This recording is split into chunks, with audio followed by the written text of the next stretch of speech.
Hello বন্ধুরা, তোমরা সবাই কেমন আছো? আশা করি সবাই ভালো আছো। ইরান একটি প্রাচীন সভ্যতার দেশ, যার ইতিহাস, সংস্কৃতি, বিজ্ঞান এবং রাজনীতির গভীরে লুকিয়ে আছে অসংখ্য অজানা এবং চমকপ্রদ তথ্য।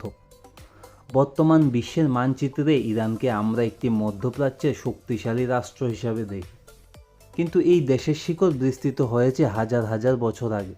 প্রাচীন পারস্য সাম্রাজ্য থেকে শুরু করে আধুনিক ইসলামিক প্রজাতন্ত্র, ইরানের প্রতিটি স্তরে রয়েছে বিস্ময়কর ইতিহাস এবং বৈচিত্র্য। হ্যালো বন্ধুরা, আজকের এই ভিডিওতে আমরা জানব ইরান দেশ সম্পর্কে অজানা সব তথ্য। তবে শুরু করার আগে বলে রাখি, এইরকম আরও অজানা তথ্য জানতে এই চ্যানেলটিকে সাবস্ক্রাইব করে দিও। তো চলো আর দেরি না করে শুরু করি। ইরানের আসল নাম পারস্য ছিল, যা 1935 সালে পরিবর্তন হয়ে ইরান হয়। ইরান শব্দটির অর্থ হলো আর্যদের ভূমি, যা ইঙ্গিত করে প্রাচীন আর্যরা সেখানে বসবাস করত। এই নাম পরিবর্তনের মাধ্যমে দেশটি তার ঐতিহাসিক পরিচয়ে নতুন এক দৃষ্টিভঙ্গি তুলে ধরে। ইরান বিশ্বের অন্যতম প্রাচীন সভ্যতার কেন্দ্র।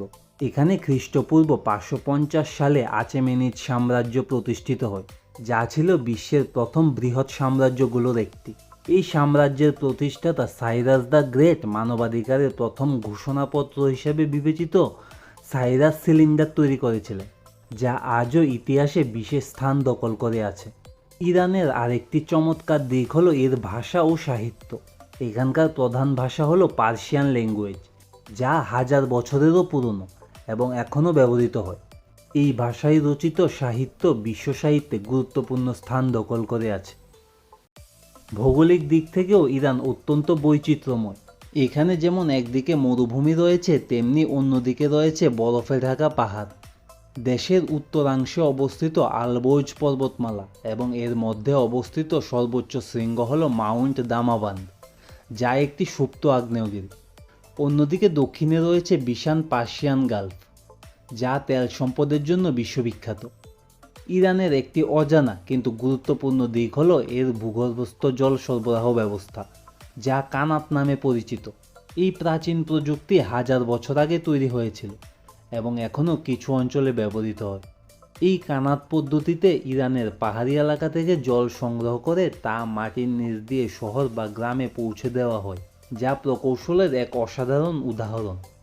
খাবারের ক্ষেত্রেও ইরান অত্যন্ত সমৃদ্ধ। এখানে চেলুকা বা ফোসেনজান ইত্যাদি ঐতিহ্যবাহী খাবার রয়েছে, যা মশলা ও স্বাদের এক অনন্য সংমিশ্রণ। বিশেষ করে জাফরান উৎপাদনে ইরান বিশ্বের শীর্ষস্থানীয় দেশ, যা খাবারের স্বাদ ও গন্ধে বিশেষ মাত্রা যোগ করে। ইরানের সংস্কৃতিতে আতিথেয়তা একটি গুরুত্বপূর্ণ দিক। এখানে অতিথিকে অত্যন্ত সম্মানের সাথে গ্রহণ করা হয়। আধুনিক ইরান রাজনৈতিকভাবে একটি ইসলামিক প্রজাতন্ত্র, যা প্রতিষ্ঠিত হয় 1979 সালের ইরানিয়ান রেভলিউশনের মাধ্যমে। এই বিপ্লবের ফলে রাজতন্ত্রের অবসান ঘটে এবং ধর্মীয় নেতৃত্বের অধীনে একটি নতুন সরকার গঠিত হয়।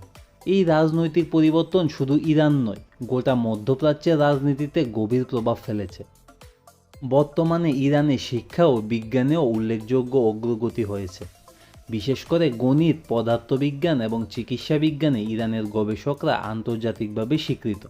ইরানের বিশ্ববিদ্যালয়গুলো মধ্যপ্রাচ্যের মধ্যে অন্যতম উন্নত শিক্ষা ব্যবস্থা প্রদান করে।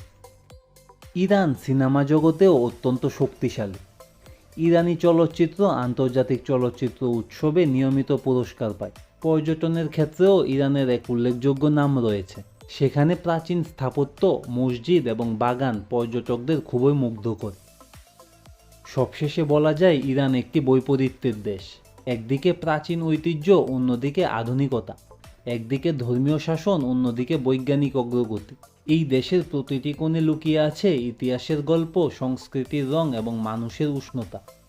ইরানকে শুধুমাত্র একটি রাজনৈতিক দৃষ্টিকোণ থেকে দেখাই যথেষ্ট নয়, বরং এটি একটি বহুমাত্রিক সভ্যতা, যা মানব ইতিহাসের একটি গুরুত্বপূর্ণ অধ্যায় রচনা করেছে।